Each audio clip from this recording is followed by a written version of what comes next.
তো এইবার যে আপনারা যে জপ করবেন, সেই যে জপ, যে হরে কৃষ্ণ মহামন্ত্র যে জপ করবেন, সেটা সম্বন্ধে একটু জানা তো উচিত না, যে আমি যে হরে কৃষ্ণ মহামন্ত্র জপ করছি সেটা কি জিনিস, কে, সেটা একটু বলে শেষ করব।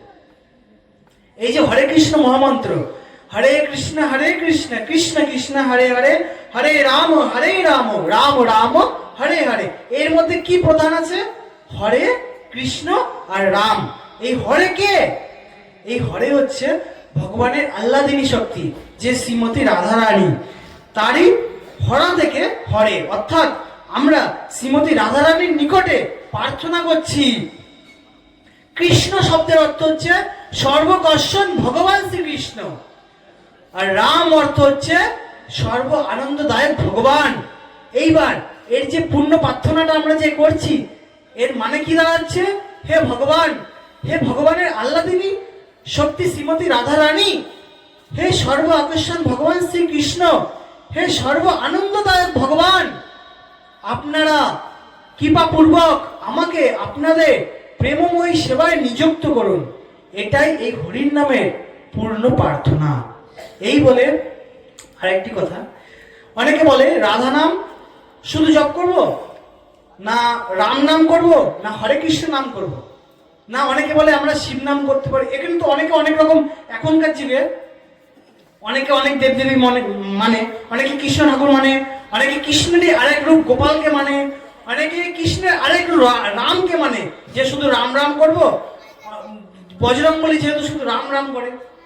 আবার এখন দেখবেন মোবাইলে শুধু রাধা রাধা রাধা রাধা রাধার বৃন্দাবনের পাঠকরা রাধে রাধে রাধে রাধে করে। তাহলে কি শুধু রাধে রাধে করব, নাকি শুধু রাম রাম করব, না হরে কৃষ্ণ করব, কোনটা করব? কলিযুগ কি বলছে? কলিযুগে চৈতন্য মহাপ্রভু, যেহেতু আমরা কলিযুগে বসবাস করছি, এখন রাম যুগ চলে গেছে। দেখুন, আমি যদি যুগকে না মানিয়ে চলতে পারি, তাহলে কিন্তু আমি পিছনে পড়ে থাকবো। যুগের সঙ্গে আমাকে চলতে হবে। যুগের সঙ্গে যদি না চলতে পারি, তাহলে আমি টিকে থাকতে পারবো না। এটা বিজ্ঞান বলছে, অভিব্যক্তিতে ক্লাস 9-10 পড়াতে, যে পরিবেশের সঙ্গে মানিয়ে চলতে পারবে সেই পরিবেশের সঙ্গে টিকে থাকতে পারবে, যে পরিবেশের সঙ্গে মানিয়ে চলতে পারবে না সে লুপ্ত হয়ে যাবে। আমরা ক্লাস 9-10 পড়েছিলাম অভিব্যক্তি চ্যাপ্টারে। আজ শাস্ত্র কি বলছে? যখন যেই যুগে চলছে, যেই পরিস্থিতি চলছে, সেই সময়কে আমাদের মানিয়ে নিতে হবে। আর যদি না মানিয়ে নিতে পারি, আমরা সেই সময়ের সঙ্গে টিকে থাকতে পারবো না। এই যুগ কার যুগ?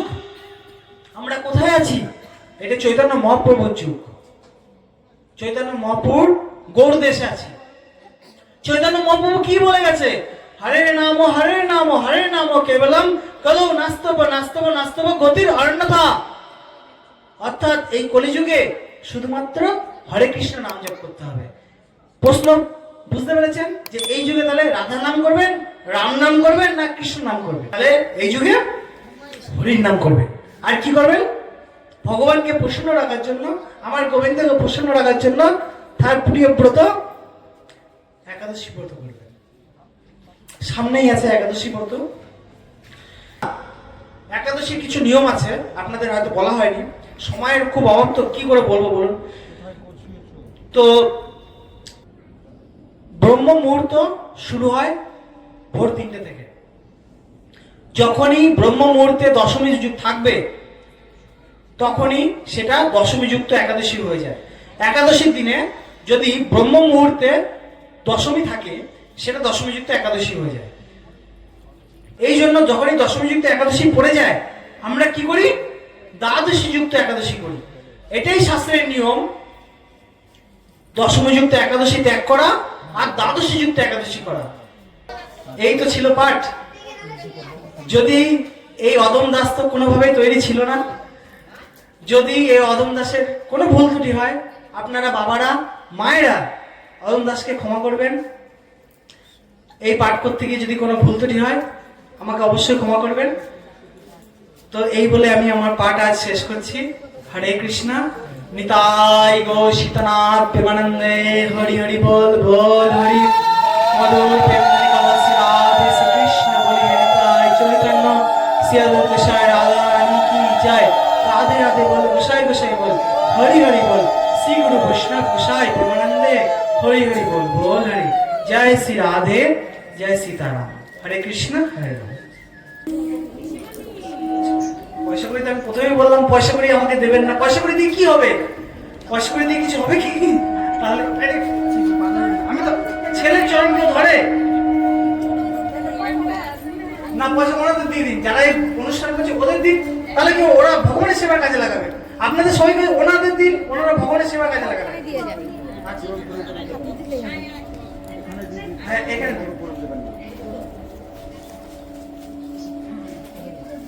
প্রণাম করতে আমি তো মা, আমি তো মা।